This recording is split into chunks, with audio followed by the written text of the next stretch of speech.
Okie dokie, testing 1, 2 for the audio.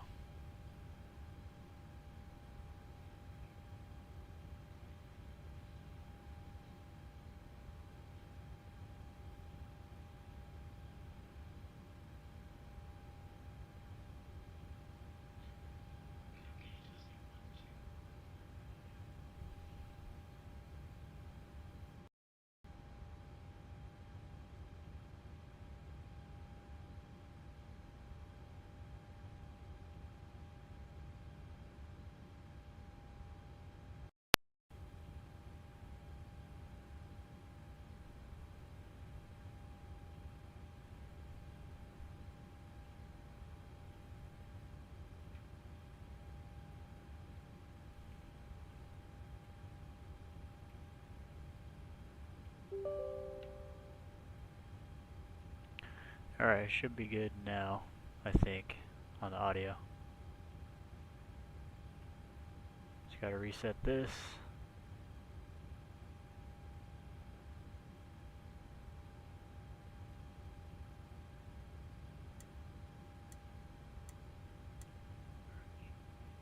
There it is.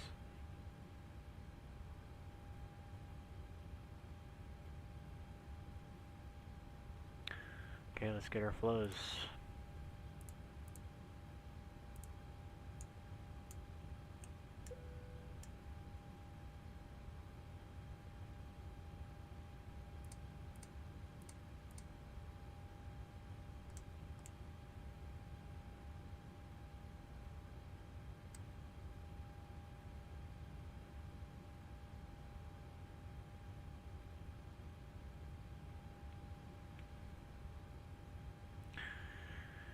Alright, we're gonna do a checklist.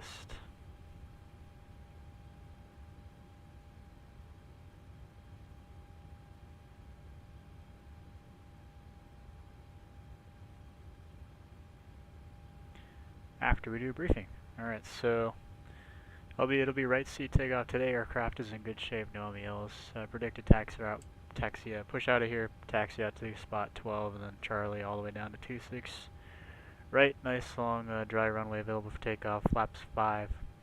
14,800 feet available for takeoff. On departure, any abnormalities prior to V1 will reject for engine failure, engine fire warning, predictive wind shear, or if the airplane's just not going to fly, we'll go ahead and reject. V1 and above, we're committed to flight. I'll fly the airplane. We'll take it airborne, treat it as an in-flight emergency. I'll handle the aircraft as well as ATC and the checklist. Single engine out procedure, we do have one. Let's see, we got a minimum cleanup up to 3,200 feet. If we have a engine failure at V1 or below 4,000, continue runway heading up to about 2.3 DME west of ILAS, which we have in there. Right turn heading 035, head out to 13.5 DME, then a right turn heading 100 at or above minimum published altitude. For intended route, request radar vectors or sumo nav. If we have an engine failure at or above 4,000, just prior to cells, we'll continue on the SID. We'll just hold at cells, left turns. If we have an engine failure after cells, we'll just continue on the SID. That's our single engine out. We're doing the Raider 2 departure. Top altitude is 50190, climbing straight out off runway 26 right. We're planning 259, intercept the 249 course to Rudy at or above 4. And yeah, Rudy at above 4,000, 230 knots or less. Cells at or below 8. And then from there to Raider at above 13, and then from there to BLAQQ. That concludes the departure. Climb gradient, as long as we're doing, let's see, 270 feet per nautical mile to 6,700, as long as we're doing about 1,000 feet a minute, or disregard, 1,200 feet a minute, I'm cool with that, all the way up to 6,700, which we will have no problems with the max 8. We're going to go ahead and brief the arrival coming into Los Angeles as well. We won't brief the approach yet, but the arrival, we're going to do the Angel 4 arrival. So Shatner, Smash, Sally, and Gleason at 280 between 24 and 300. Angel at 2419, Can at above 17, Whale at above 14, Circus 270 between 12 and 14, and then we'll pick up the ILS 24 right from there. As far as the red notes, Mach number till 280 until slowed by the star. That's pretty much it. We'll run the checklist here in a second. Let me get the generator connected to the bus here. Alright, we're connected to the bus. Let the ground crew know, hey, we don't need AC anymore or electrics, so disconnect to those. And they can disconnect the right gear and the chocks. And let's see, what else? Disconnect the belt loaders. We don't need those anymore. And the pin, I'm just going to take it out because I'm going to forget after push, and I don't want to taxi out with the pin in. As far as chocks go, they can remove them. I don't care. Don't need those.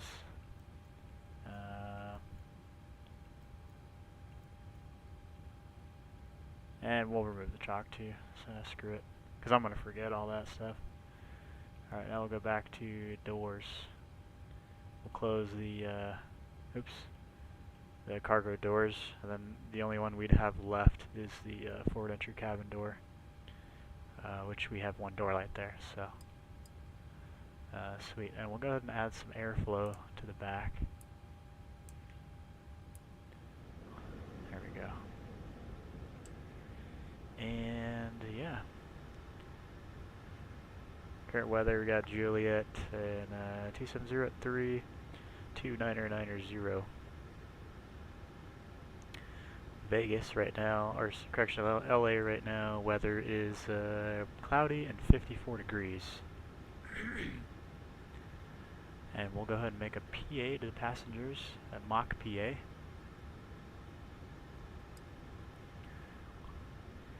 Ladies and gentlemen, from the flight deck, welcome aboard Southwest Airlines Flight 1249, service to Los Angeles. Flight time, takeoff to touchdown, we're looking at 42 minutes.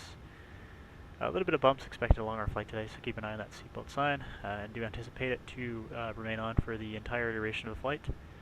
Do apologize for the inconvenience on that. Current weather in Los Angeles, cloudy skies, temperature of 54 degrees Fahrenheit. Do appreciate you with us, being with us here at Southwest Airlines, and welcome aboard. Alright, let's do a checklist here. Before start, check FMC is programmed, briefings complete, oxygen mask quantity checked, ECs on, navigation switches are normal, display switches auto normal, fuel we have 15.2, we are cleared with 15.1, center pumps off, passenger signs on, window heat on, hydraulic pumps ASOP on, pressurization set, auto, flight instruments 2990 set, auto brake RTO, takeoff warning horn check, park brake set, transponder TARA. And aileron and rudder trim is centered. OFP fit for duty accepted and signed. Before start checklist is complete. We'll simulate we just got the numbers. They have arrived. There it is. Make sure we got everything set up in here. There it is. Warp 148.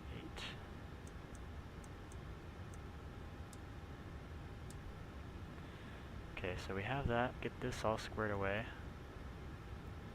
And remember it said Mach number to 280, so we're gonna do 0.79 280. So we'll get that set up there. Cruise, we'll just put 79. And then climb we'll also do 0.790. Alright, and yeah, 59 after. So yeah, quick flight. Okay, we got our numbers, and the ops agent will simulate the ops agent coming up to us and saying we have our, what is it, report 1, and we got our numbers, and that's it. Cabin door closing. And let's get the pushback vehicle in position. Request pushback. So now we have our door lights out. There it is, jet bridge moving back. Sweet.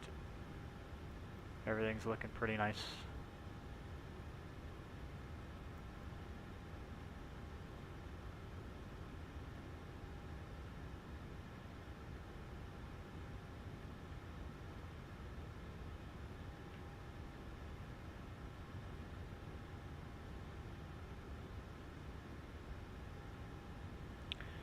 Okay, so Now we'll simulate the crew.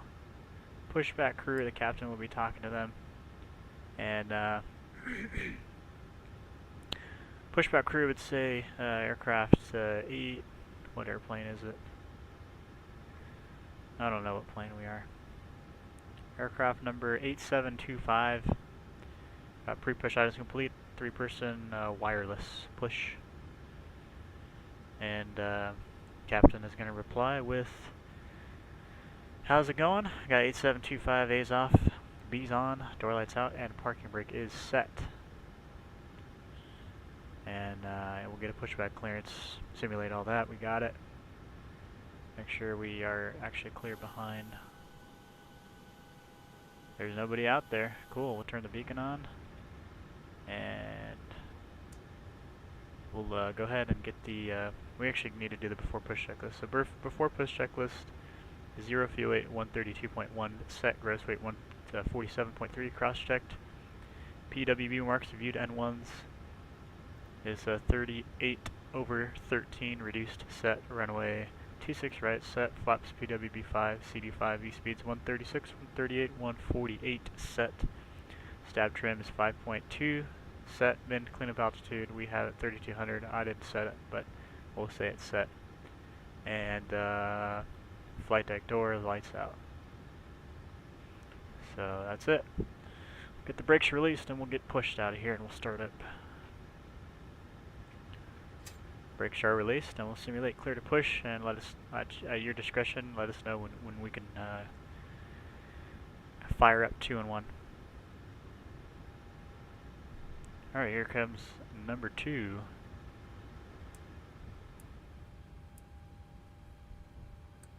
Starting 2, start the timer.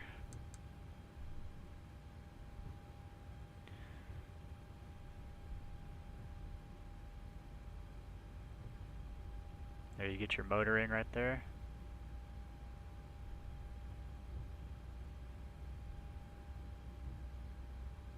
And with the Leap 1Bs it does take a while to get to 25%. It motors for a long time. So expect that to be a little bit longer than the usual NG startup. There's 25%. So we got oil pressure, and we click, or hit that. And we're looking for a light off on the EGT. There it is, light off. Hello everybody, what's going on? And we start the timer here because we want to be able to recognize a hung start so we can discontinue the start sequence. So usually 55, 56, there will be a starter cut out up here. Max I think is a little bit different. There it is. Alright, parking brake is set. Now we're waiting for the red line here on the EGT to disappear. Once it does, then we've got to roll back. There it is, roll back, and here comes 1. Isolate, ventilate, start up engine 1, restart the timer.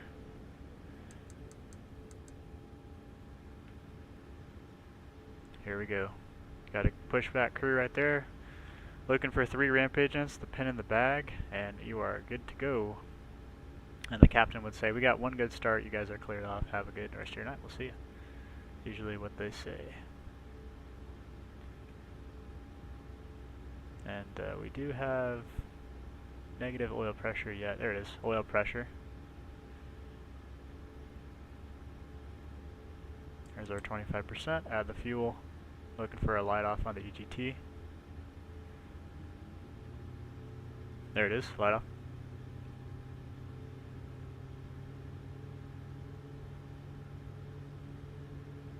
And you definitely don't want a hot start. That's the other thing you're looking for with these engine starts. Is if this thing starts to shoot towards that red line, you gotta have your hand on the fuel here, so you can actually shut it off so it doesn't overheat or get too hot. Alright, we're looking for that red line to disappear.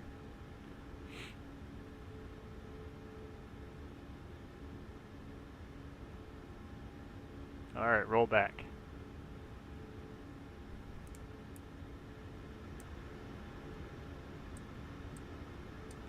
Do our flow here, connect the bus. Got that. Get rid of the APU. Probe heat coming on, and the hydraulic A pump's coming on. Wheel well light is coming off, and oops, we forgot to start the warm-up timer. That's okay. And the captain, or the FO will say standing by flaps. The captain will say what flaps it is. He'll look at the FMC, flaps 5. And we go flaps 5, and then the captain will call for a control check. System page, flight controls. FO does the ailerons and the elevators. Captain does the rudders. Flight controls are free and correct. Make sure that's on there. And how do we get rid of this? There it is. Alright, and the captain will call for the before taxi checklist. Electrical, generators on, probe heat is on, anti-ice is off, flight controls free, flight deck windows are closed and locked, flaps. CDU 5 and indicates 5, green light. Before taxi checklist complete. Brakes released. Taxi light, we'll get rid of the light in here to start the night vision process of getting adapted. And in the ramp area, no more than 35% N1.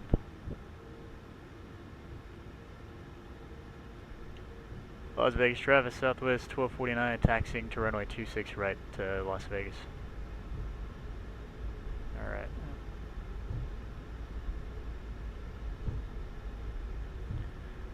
Spot number 12, I think, is this one here. Not this one, but it might be this one. We'll find it either way.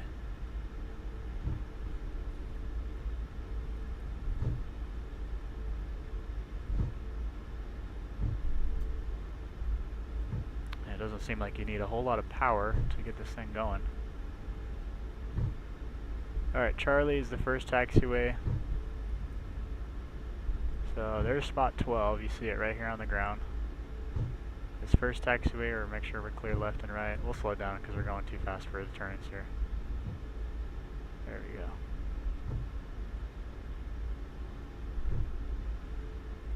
I don't really like how my rudders are. I'll have to fix that. It's like overly sensitive. That's okay. And as far as warm-up goes, LEAP 1B engines need 3-minute warm-up time, which we already have anyway because I was late on starting the clock, so we'll call it good on that. No more than 30 knots on a straight taxiway according to the FOM for Southwest. That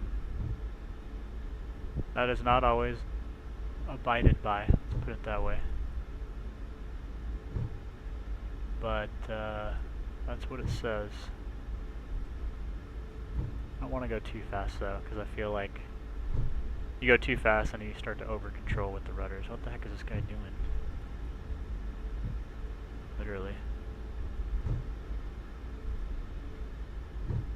And another vehicle right here. We're just going to ignore them, pretend they're not here.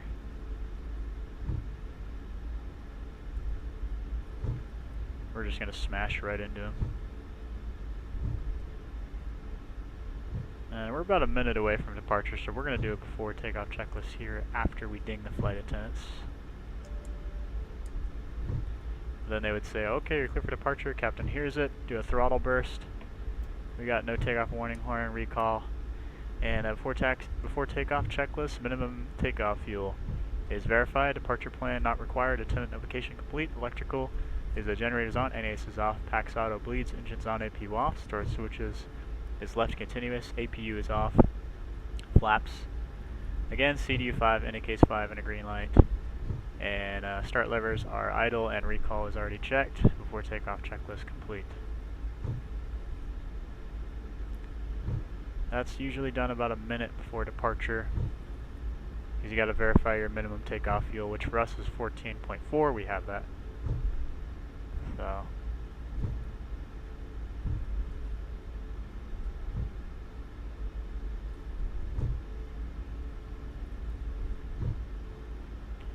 And usually we're not going to turn these on until we're lining up the runway, but I'm going to go auto throttle and LNAV VNAV.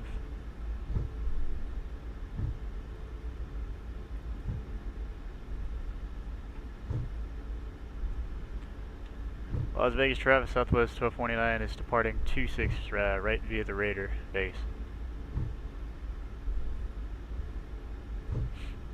A little bit of an early call, but we'll just get it out of the way. I don't see anybody on final.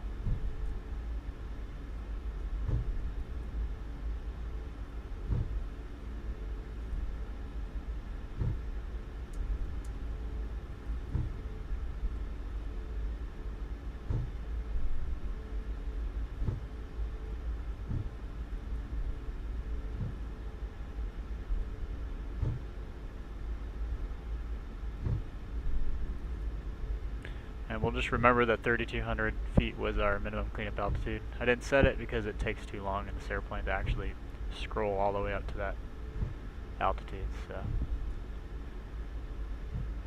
alright. Verify final is clear. It is.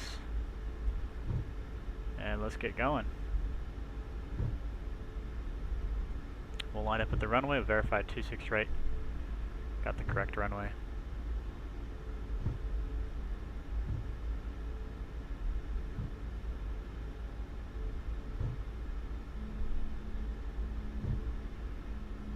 Okay, 26 right is verified. We'll go 40%. Let the engine stabilize, and then we'll go toga. And it said takeoff thrust 87.0.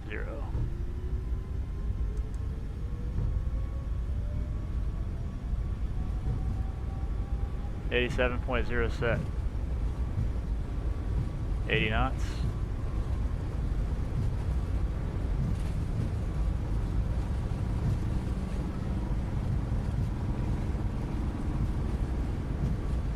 V1. Rotate.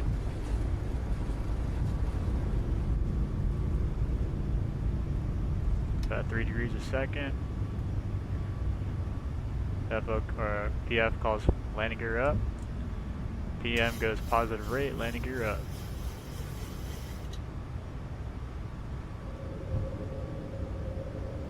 There's your 400, so you got the LNAV, VNAV in there.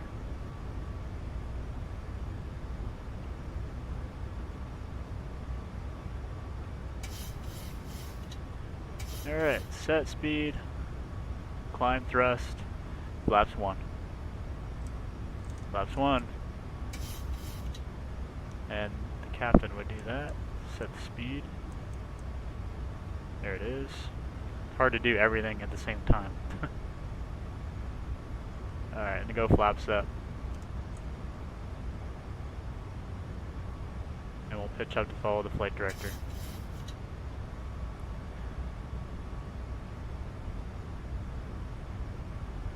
Alright, there's your 3,000 feet. We'll go speed intervention.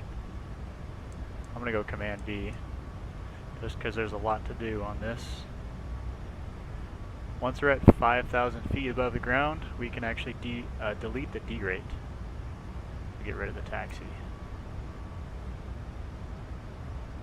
So Vegas is what, 2,200? So 7,200 feet. That's when we're going to do delete the D rate.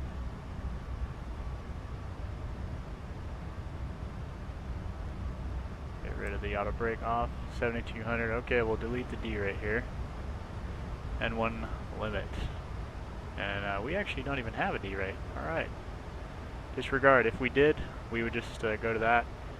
Click delete whichever side it was, and then just click on the respective side. And that's it.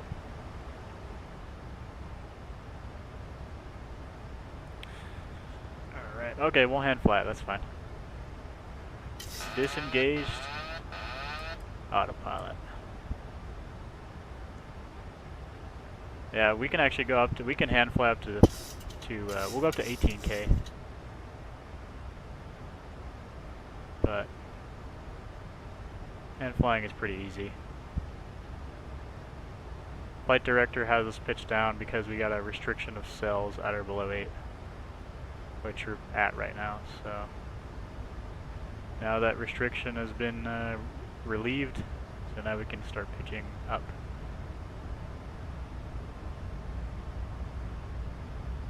I don't like to do it too fast for discomfort in the back.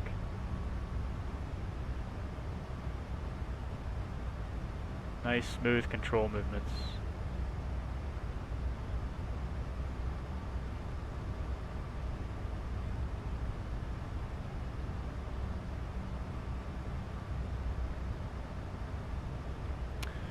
"10,000 feet." And they would ding the flight attendants in the back. And then the captain will call a climb check, or climb checklist and pressurization check. Start switches are off. And, APU's off, climb checklist complete.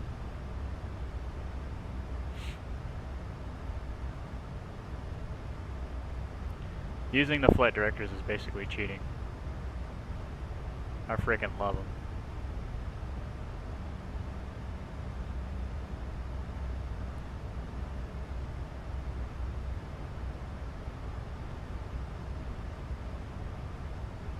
Yeah, dude, it's just like having to level off as soon as you take off. They have that in Denver too. They have a restriction right after takeoff. San Jose has one. It just increases the workload a little bit, but it's nothing too bad.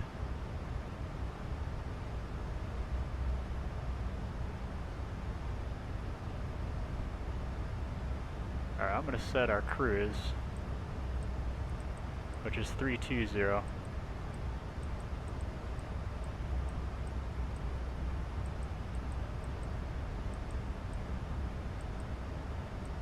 "320 is set.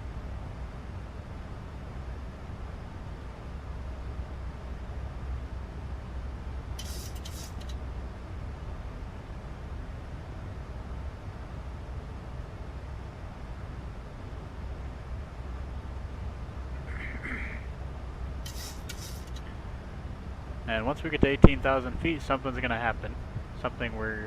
We have to do something when we get to 18,000 feet. And what we do is we just have to change the altimeter to standard, which is 29902. 7.3 has a little cheat. You just click in on the standard button and it'll just say standard STD. Just because above, at 18,000 feet and above, the altitudes that are used is pressure altitude.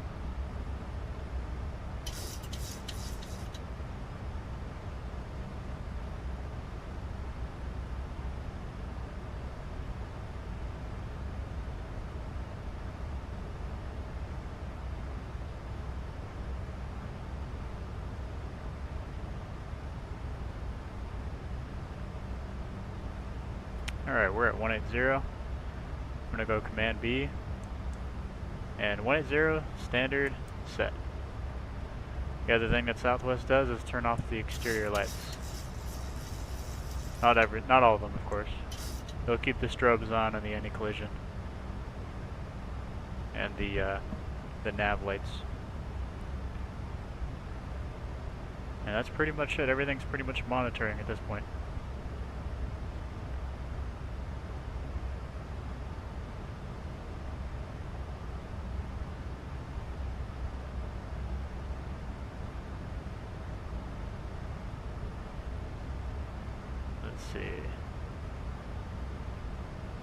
Current ATIS in LA is showing 29901 for the altimeter.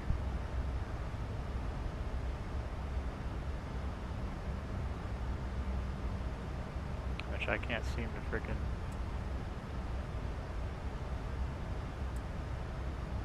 There we go. Alright, I'm gonna turn the light on so I can actually see. Just kill the night vision. Alright, 2991. And we're going to actually brief the approach a little early. Or let's see what LA's using actually right now.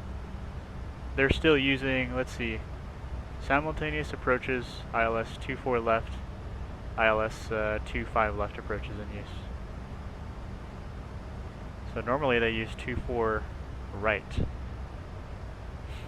So I'm going to just check flight radar to make sure it's actually accurate. Is the runway actually closed? Let's see. 24 right is closed. Okay, so we're going to use 24 left. ILS 24 left, which is 111.7 for the localizer frequency.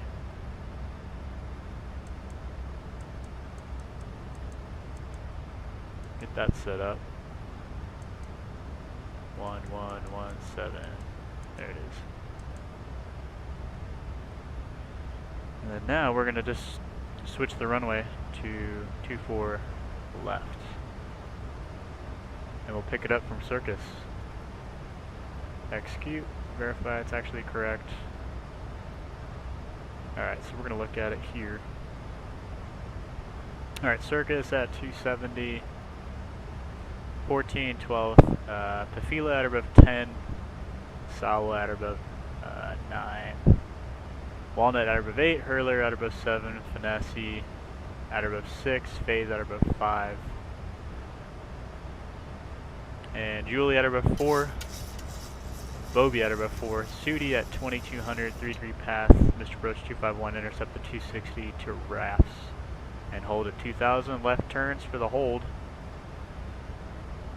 Make sure it's in there, left turns, perfect, it's all there. We're going to plan flaps 30, and 251 is the course. So I'm going to get that set up in here.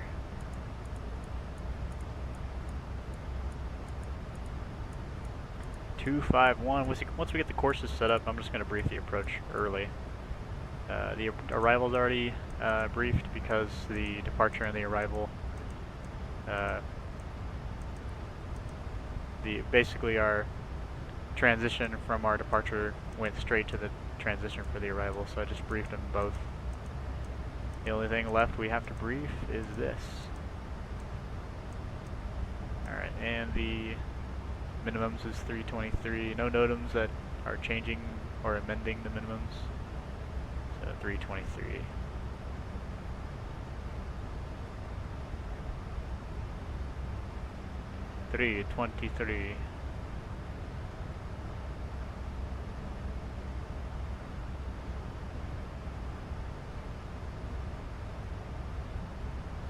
Okay, there it is, 323. Alright. I'm going to brief the approach real quick. Alright, so we have the Los Angeles, California, page 11-5, ILS 24 left, dated December 8th of 2023.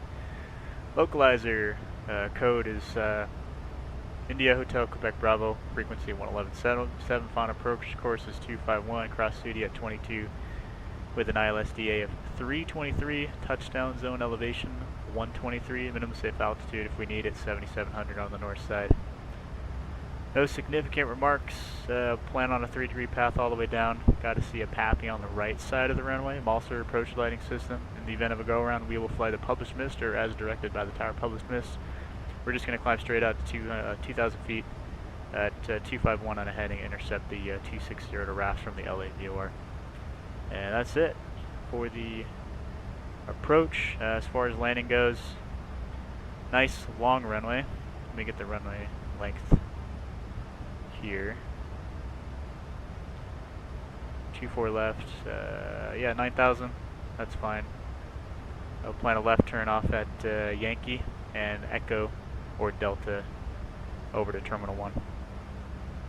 No hot spots on the way back off of 24 left, so should be good on that. And we still got 1,800 feet to climb. And gate assignment. Let's check where we're going.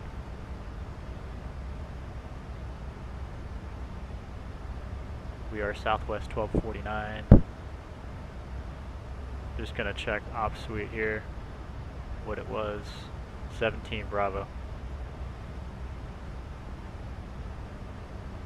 Alright, so where is 17 Bravo? Let's check. It's literally all the way, it's just the one straight at the end of the concourse. So it should be easy to find. Right off of Delta. Alright, 1,000 to go.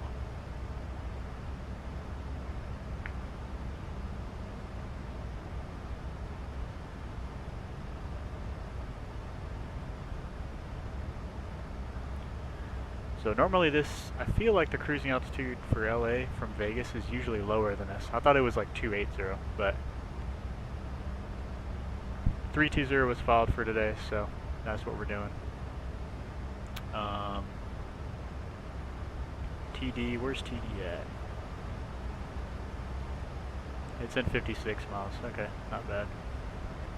Good numbers there. What I'm gonna do is I'm gonna create a ring. 24 left, bring it over to the fixed page, put that in there. Create a ring so that way I can have a little bit more situational awareness of how far we are from the runway with those rings when we come in.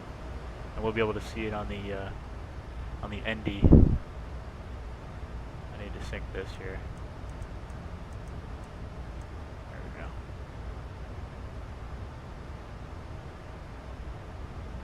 Alright, and we're going to switch over to 22.8 and 20905 is tower and CTAF into LAX.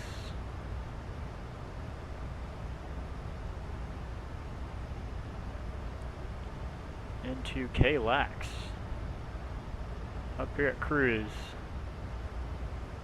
Make sure everything is operating correctly, the electrical, the pressurization, AC is good. All that jazz. Fuel, the fuel system, make sure all of our temps are good and our fuel management is fine. We're supposed to land with 11.3, a lot of gas. Touchdown at 12 after, which is not too long from now. TD in 47 miles, so since we're less than 50, we can actually do the descent checklist.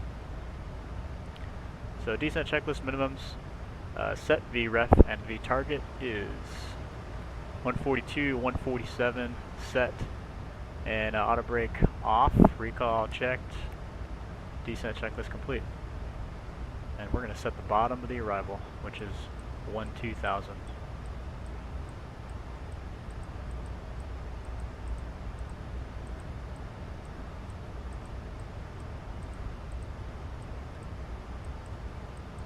Alright, 2000 is set. We've got LNAV, VNAV. We've clicked it there. What we really want to see is it's on the up here. So LNAV, VNAV path, FMC speed. It's what a lot of people call the scoreboard, but that's where you need to see it. Because all this means on these lights is these are just deselectable. I can collect that, right? I can just deselect it, but that's all that means. Alright. Then we'll get our numbers here for the landing. Show landing. And copy the data. Condition, we'll just plan wet. It's not wet, but we'll plan for it. The ATIS. Winds are 080 at 7. 7 knot. 7 knot tailwind here. OAT is 12 degrees Celsius. QNH, what is it? If I switch this over, it's 1013. It's standard. So I'll put that in here. I think there's a way to change this over to what we use, inches of mercury. Flaps 30, off, brakes, we'll do that.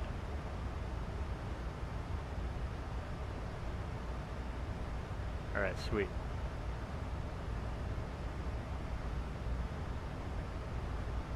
Now we just hang out.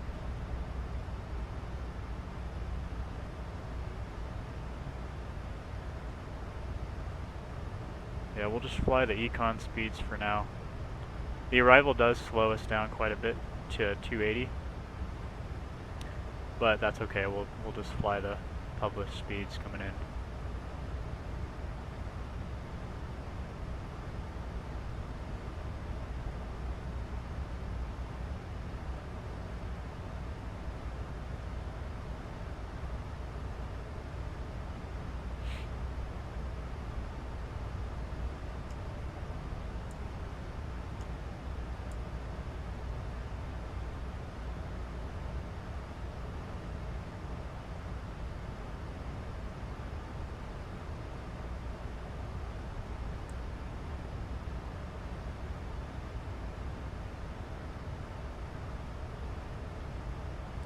about 22 miles or so from TD. Nice up here, not bumpy at all. Light chop.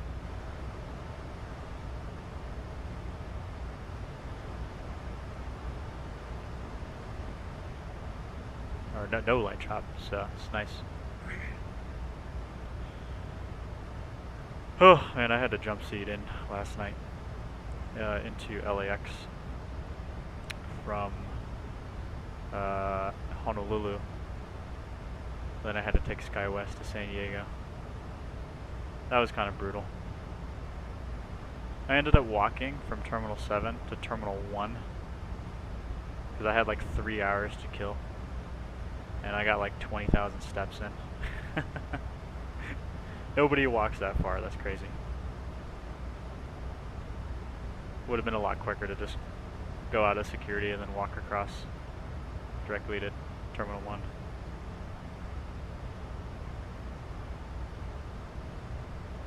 But that was pretty tiring.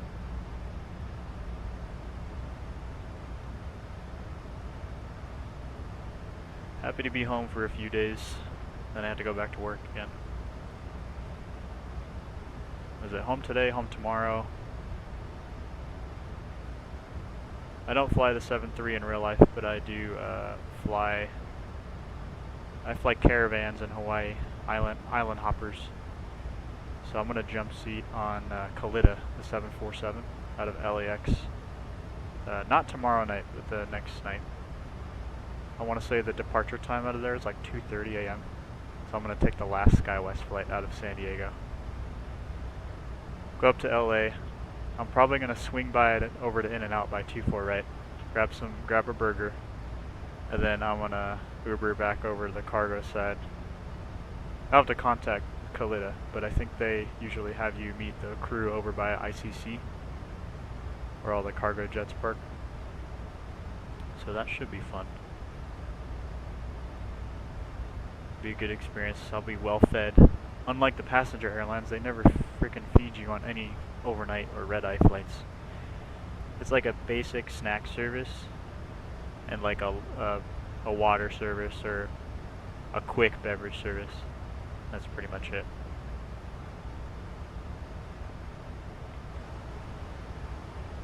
But it should be a busy week though.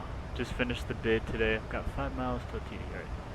Just finished the bid today, so hopefully I can get 13 days off for next month. If I can get 13 days off next month in a row, I'm just gonna non-rev to the Philippines and be there for a couple weeks. 'Cause that's where my girl lives. So that would be way awesome to go there and hang out and pay nothing. Like 2 months ago, I jump seated on Hawaiian to Seoul from Honolulu, and like, because I used to work at Southwest on the ramp, I used to load bags, right? And we had access to My ID Travel, so we'd be able to travel, right? But we just would have to pay the taxes, and the taxes weren't a whole lot, you know, like 80 to 90 bucks or whatever going to Korea from Honolulu, or maybe even cheaper than that. But now it's free. Literally got on a Hawaiian flight to Seoul for free. But I think they got rid of that flight, so now I have to... I don't know how I'm going to get to the Philippines. I guess I'll have to go through Tokyo. That's fine though. I think they just have the Tokyo Haneda flight. Delta has it, and then Hawaiian has it, so at least there's a couple of options I could take.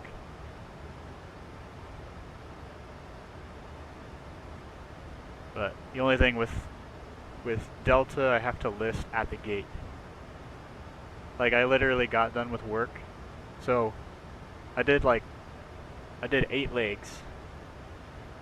What did I do? Honolulu to Molokai, Honolulu, Kalapapa, Honolulu, Molokai, back to Honolulu, then one more trip back to Molokai, then back. And I got done at like 10. I think I got done at like 10:05 p.m. and the flight to LAX left at like 10:50. And the captain I was flying with, she was like, as soon as you block in, if you just want to dip out and just go straight to the terminal, like I'll take care. I'll close everything up and just that way you can make your commute home. And I was like, bet, you know. I haven't had a captain that was like super cool like that. Like, I mean, all the captains are cool, but like she was like next level cool. So, and I literally showed up at the gate, and the lights were already off. No passengers were there. Everybody was already on the plane. And then the gate agent was standing right there. He's like, "Oh wait, don't close the door. I'm gonna get this guy on the plane." And he listed me and he cleared me on like right then and there. I was like, man, I thought I missed it, but United came in clutch last second like that. That was really cool of them.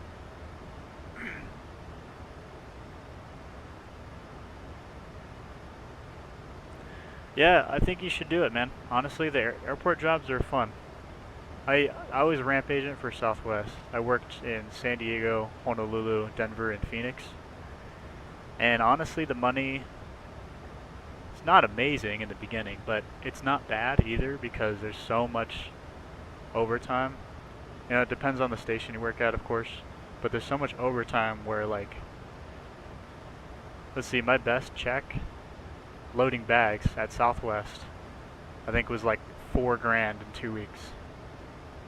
So if you did that for a whole month, you just made $8 grand, and that's take-home pay. And that was like only, let's see, I was only 3 years with the company at the time, so it's not like you have to be there forever to make a decent amount of money. You're just working really hard. That's the only thing. Is the money's there to be made if you want it. But it is hard work though. Working doubles and stuff. I used to work like 21-hour shifts just to be able to make that kind of money. It'd be between like 18 to 21-hour shifts. Then I would go to the parking lot, sleep in my truck for like 3 hours, and then go back into work. And try to catch cat naps in between flights that I was working on when I was on the ramp. But I would do it, honestly. I loved my time on the ramp. It was so fun. I mean, now it's great. I like flying airplanes. Love it. Caravan's such a cool airplane. Doing all the Mokulele island hopper stuff. That's what I'm doing. So, eventually the goal is to get back to Southwest. Eventually, but if you're thinking about doing gate agent, like, so they have customer service, they have ops, and then they have ramp. Ramp and ops are probably the two easiest ones. Customer service, I don't know if I would do customer service. That's just personal preference. I would definitely take ramp over customer service, and I would take ops over customer service. Because when you're ramp or ops, you're just working your flights. And then if you have, like, for example, if you have like a 3-hour break, that's your break. But it's not like you're just getting the minimum 30-minute break here and there, you know? Like customer service, that's how it is. You just get your 30 and your 215s or whatever it is, right? And on the ramp or in ops, it's just not the case. You just get so much more time. But it is a double-edged sword. You get a lot of time. A lot of time to just chill, but you also have days where you have no time to chill. So it's like you give and take, you know? Some days you're back to back to back to back to back, and then some days you just work 2 flights, so then you have like a 3-hour break. So it just depends on, you know, the day and all that stuff. And if you got a good crew too that you're working with, makes a huge difference. But yeah, we're right over Big Bear right now. I see, let's see, what airport is this? Now we're over San Bernardino. But I could barely even see the lights. I think there's just a lot of clouds in the area. But yeah, that's a big runway. What airport is that? I don't even know. Because San Bernardino is just below us. This is Ontario. I guess it has to be Ontario. That's Ontario. San Bernardino is down here below us somewhere. Yeah, go to Ramp Agent. Southwest Airlines, Ramp Agent. That's what I would do. Okay, 180, approach checklist, altimeters 2991, set, PAX auto, start switches, continuous, approach checklist complete. Yeah, Ramp Agent, Southwest Airlines. That's what I would do.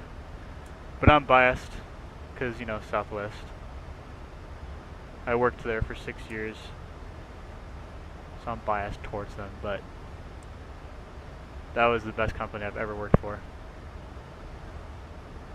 The company I work for now isn't bad, even though the reviews on Reddit from the pilot side is like, it's like the company from the devil or something. That's not my experience at all. I've had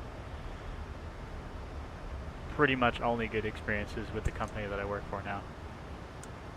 But they know they're pretty much just like a stepping stone company, you know, so they don't really expect too much from you. But flying the Caravans in Hawaii is like freaking awesome. No complaints, like 82 degrees every single day. I'm not complaining. You know, the lowest it gets at night is like 67 degrees or something like that, so it's like, when it's that versus the East Coast where it's like down in the 30s and the 40s, and like, I think Pennsylvania even got snow, Chicago got snow last week, like, I'm glad I'm not flying in that kind of stuff. Nothing against that, but I just prefer the warmer weather over the colder weather, personally. But I know that's subjective, so.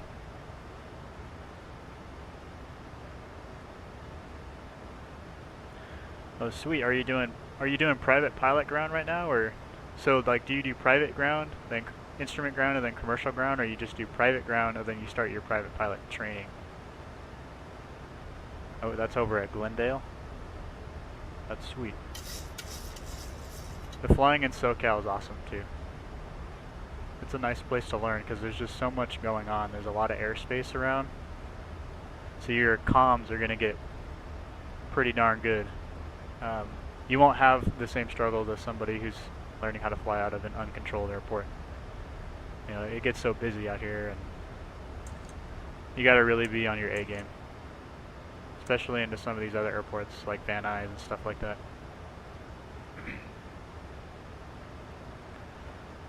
I think the last SoCal airport I flew into was Santa Monica. Alright, 13 for 12, and I'm going to set this lower, because we already broke off the arrival. So I'm going to set this down to 2200.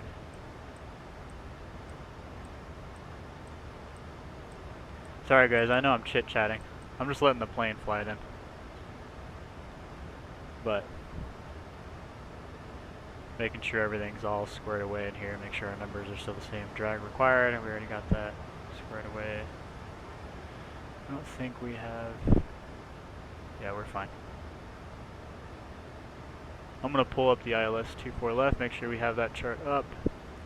And we do. Sweet. 2200 is the lowest.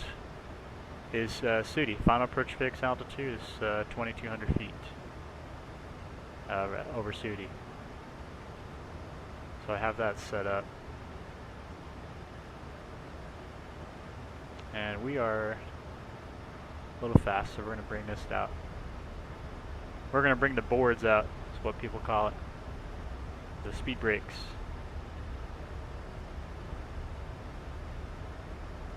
We got about 1,000 feet left till 10. One thing that Southwest did change is instead of hitting the 10 button at 10,000 feet on the descent at 10,000, they do it at 18,000. So I actually forgot that. So now that that is set, we got that.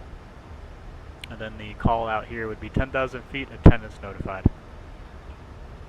And the captain is supposed to be listening in in the back to make sure that the cabin is actually secure, or they are securing the cabin.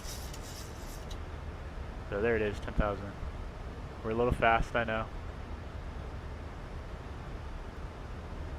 It's kind of realistic in a way, because I feel like the VNAV profile on the Max 8 is not quite up to standard, even in the real plane, from what I've heard from a lot of the Southwest pilots.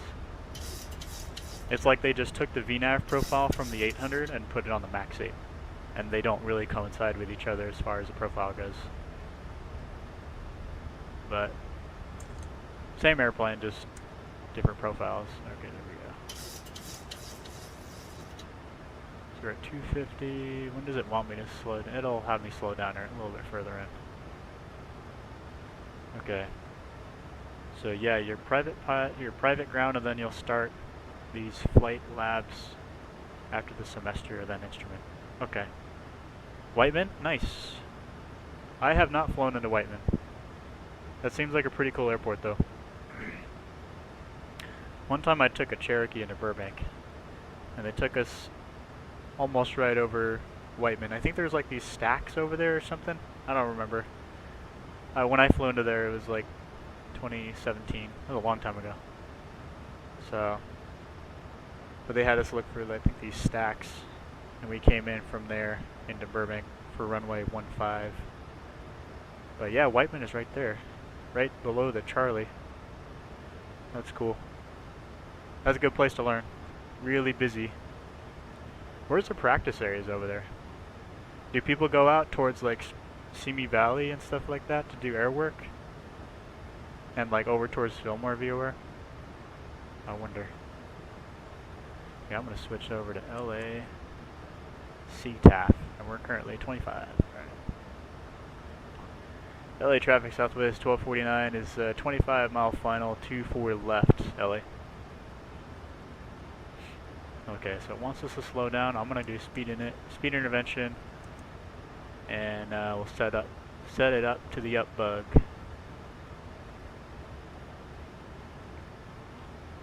And we'll call it 4,000 because we have to level off at 4 eventually.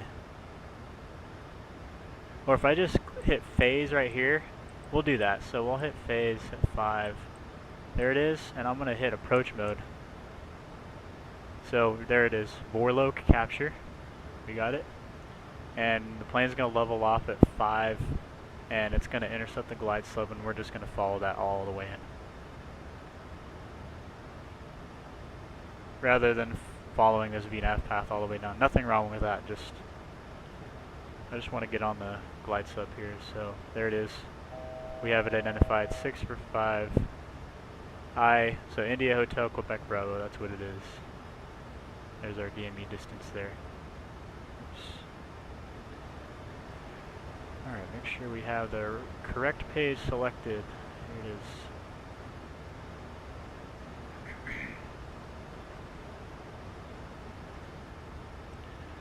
Man, I don't like the frames coming into here. There's just a lot going on in LA. There's just so much scenery to load. Like the airport itself and downtown and all the buildings. So here's 5,000. So it's going to capture in just a second because there's a glide slope right there. That little white diamond. There it is, pink. Glide slope capture. And at this point you can actually set the missed approach altitude if you wish, which in this case is very low, 2,000. You could do it there, or you could do it Southwest will do it sometimes at 1,000 feet above the ground, stabilized basically. But we're going to slow down here because we're coming up on 12 miles and we're still at 250. We're going to turn on the taxi light, turn on these lights, because I know I'm going to forget once we clear the runway.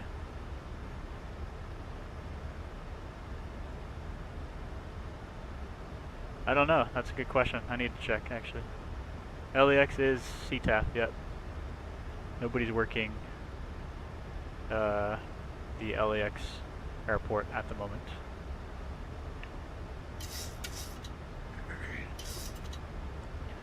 So here's your flap speeds right here. We can go all the way up to flaps 5 as long as we're less than indicated airspeed of 250, we are. So I'm going to actually just do that. Usually it's recommended to go to the up bug and then do it, but we'll do it here. Flaps 5. And what else will help us slow down? The gear. Gear down, please.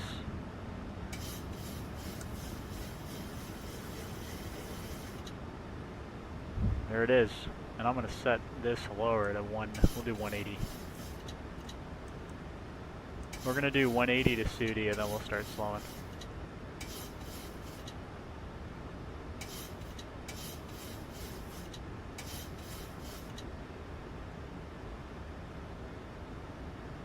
$2,500. LA traffic southwest 1249 coming up on Sudi for the ILS 24 left, LA.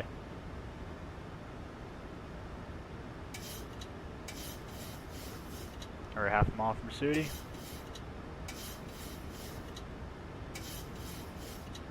Alright, set speed. Flaps 15.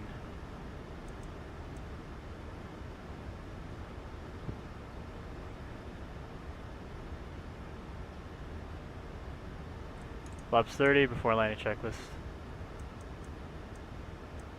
Setting V target, or yeah, V target. Alright, before landing checklist, speed brake is armed.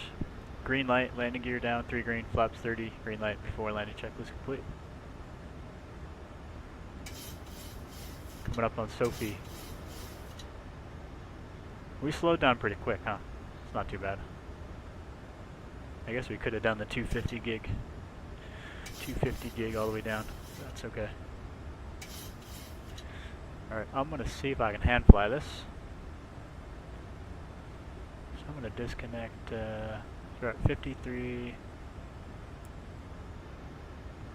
Right there.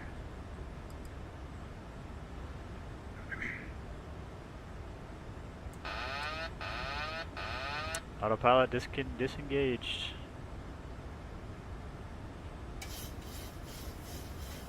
$1,000. Alright, 1,000 feet, airspeed 148, sync rate 850.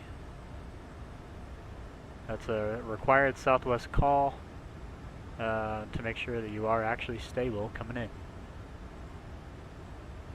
Stabilized approach criteria. It has to be met by 1,000 feet coming in on the approach.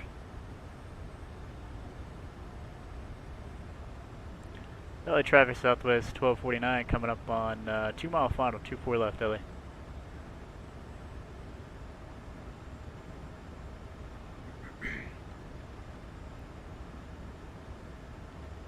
Flight directors are keeping me right on the glide slope, a little bit left of the localizer. Not by much though, so really like small corrections at this phase of the approach. 400. And I'm comfortable dipping below a little bit. We've got 3 white and 1 red. I already know this is going to be a smasher. Glide slope. There it is. Disregard. Glide slope. 100. Glide slope. 50, 40, 30, 20, 10.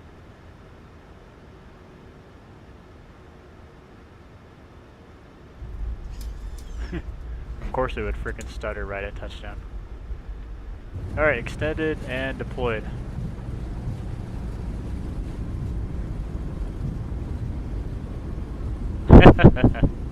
Stutters right at touchdown. That's like the worst time for that to happen. 60 knots. And we're going to 17 Bravo.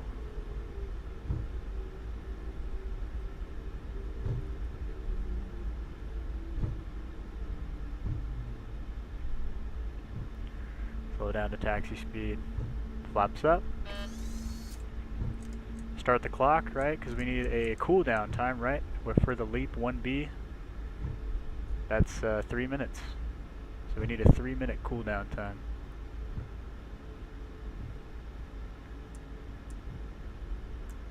So if you ever wonder why Southwest taxis so slow after landing in places that have the gate so close to the runway, like San Diego or Burbank, or actually they don't take maxes into Burbank, but you get the idea.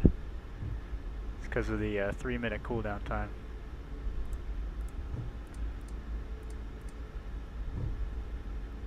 LA traffic southwest 1249 clear of all runways LA. And at this point the FO would contact ops frequency and say, ops 1249, we're on the ground. And ops, which is the command center, they'd be like, they're the ones who are responsible for assigning the gates and all that stuff. They'd say, hey, we have you guys going to 17B or 17 Bravo. Then they'll say, alright, 17 Bravo, we'll see you there. That's pretty much it. They're just reaffirming the gate assignment. Because they'll get it on ACARs, right? But that could change, right? Last minute gate changes, they do happen. They happen frequently. So they have to call once they get on the ground to actually make sure that the gate that they have on ACARS is indeed still the gate that they're supposed to go to.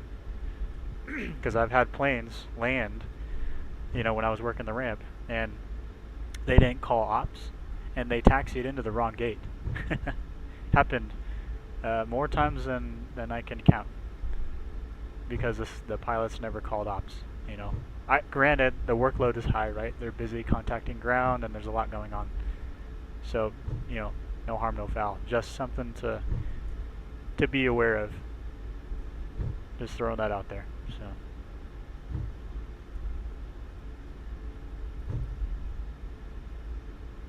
So we got about 50 seconds left, and then we'll shut down. We'll shut down 2. That way we can get that one shut down. We're going to 17B, so we'll go make our right turn at Delta 8, and left turn onto Delta, then straight into 17 Bravo. And that's it. That's it for this flight anyway. I might do a return. I don't know. It's kind of late. I probably won't. I probably should. Let's just put it that way. Probably should, but where's Delta 8 at? There it is. Okay. So easy to get lost at these places, right? Always have a taxi diagram. Doesn't matter what airport you're flying to. Have a taxi diagram, and I don't care how many times you've flown out of that place. That's like one of the big things that the FAA looks for. Is like, did you have a taxi diagram? I know there's only one taxiway going to the runway, but you know. Alright, we better cool down. So before we shut it down, I'm going to make sure we connect the bus. We do have the bus, or the AP rolling, and whoa, not trying to stop here.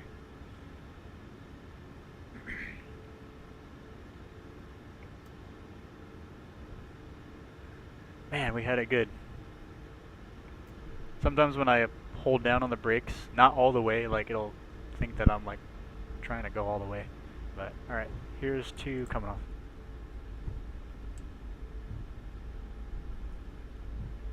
Southwest is getting on everybody about saving money, right? So what's one of the ways they can save money? Taxing on one engine. They've done that before. They do that anyway a lot of the time, but it's happening a lot more frequently now. So, but I see 17B over here. Awesome, learned a lot. Yeah, of course. Appreciate you joining the stream, man. I know it's like mediocre graphics and everything, but I like flying on the Sims, so I might as well stream it, right? And I can't see shit. I'm turning these on, sorry.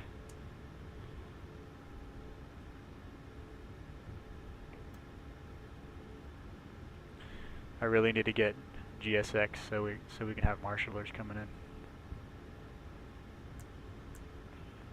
Alright.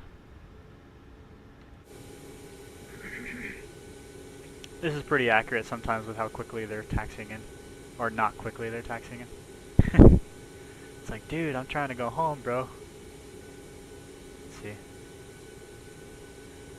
Max line is the first one, so we're going to bring it to that. There it is.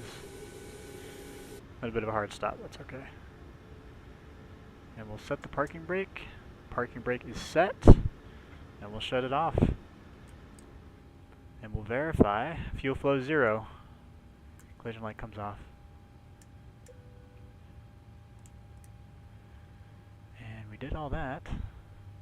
Make sure we get the AC in the back.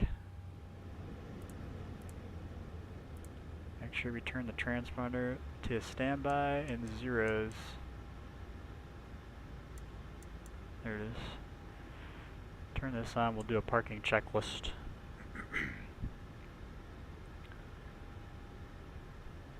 Alright, parking brake is set. Start lever is cut off.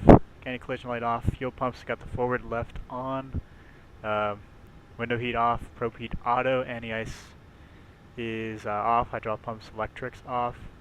Start switches off. Oil quantity is 97 hydraulic quantity is 98. And radar test transponder standby on zeros. Parking checklist complete. Welcome to Los Angeles. And I'm going to get the gate, the jetway up.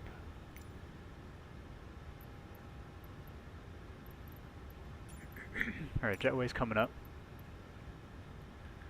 And I'll show you exactly how what Southwest does with their, let's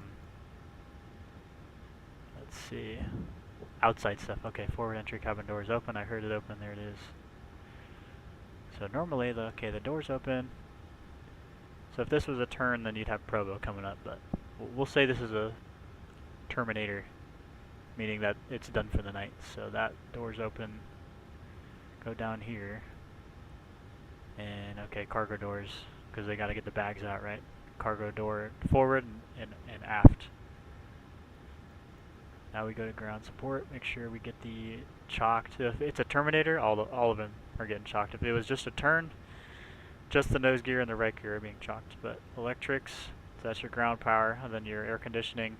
For a terminator, they connect it, but they don't actually turn it on. So I'm gonna keep it off to simulate that. Fueling, no. Lab service, yes. The ramp agent one of the ramp agents will come and do a lab service. They'll dump the labs. Potable water, depends on the station. Denver, they'll do it on the Terminator. San Diego, they'll do it in the morning on the Originator. Galley trucks, no. And then belt loaders, we'll connect those up for the front and the back. And then the nose pin, that's always going to be in. As soon as the plane blocks in, just put the pin in there. Don't take it out. And okay, we don't have ground power. We should. Oh, we gotta click set. There it is, set. There it is. You see the blue light? Boom. Perfect. Oh, taxi light needs to be on. My bad. Bleed off. And let's get these turned off. And we've already connected this, right? So we can turn the APU off. Fuel pumps can come all off. Perfect. So. Yeah, that's the 7.3 in a nutshell. It's a pretty simple airplane, relatively speaking. I mean, yeah. Once you get the hang of it, let's put it that way. Once you get the hang of it, it's a simple airplane. Everything I learned about the 7.3 is all from Southwest, so I have nothing from anybody else. So everything I have is all Southwest, so everything I'm showing you and talking about is all the way they do things, which may or may not be a little different from, you know, some of the other airlines out there. So take that with what you will. But yeah, guys, thanks for joining. That's pretty much it. I mean, yeah, that's pretty much it. I'm gonna close out the flight here on the sim tool, so the landing was good. It's not too bad. Alright, we got that all in there. But I know I was just here in the morning seeing the tower. That's such an iconic looking tower. LA Tower. Freaking love it. Sometimes I like watching the live stream on YouTube. There's the airline videos, YouTubers. They're like over here on the H Hotel, somewhere over here. I don't know which one it is, but they're on the H Hotel and they'll live stream 24/7. There's like an automated camera up there that they use to live stream the whole thing. There's your In-N-Out burger over there. Can't go wrong with In-N-Out fries and a soda for less than $10 for a cheeseburger. If you want a double-double, a little bit more. Then of course, if you want to go all the way, get animal style. There you go. But that's pretty much it, guys. Thanks for joining. If you have any questions, just let me know. My YouTube is also my Instagram. Easy to get hold of me. You can get a hold of me on Instagram if you have any questions about anything. Just let me know. We'll see you guys in the next one, alright? Have a good night, guys.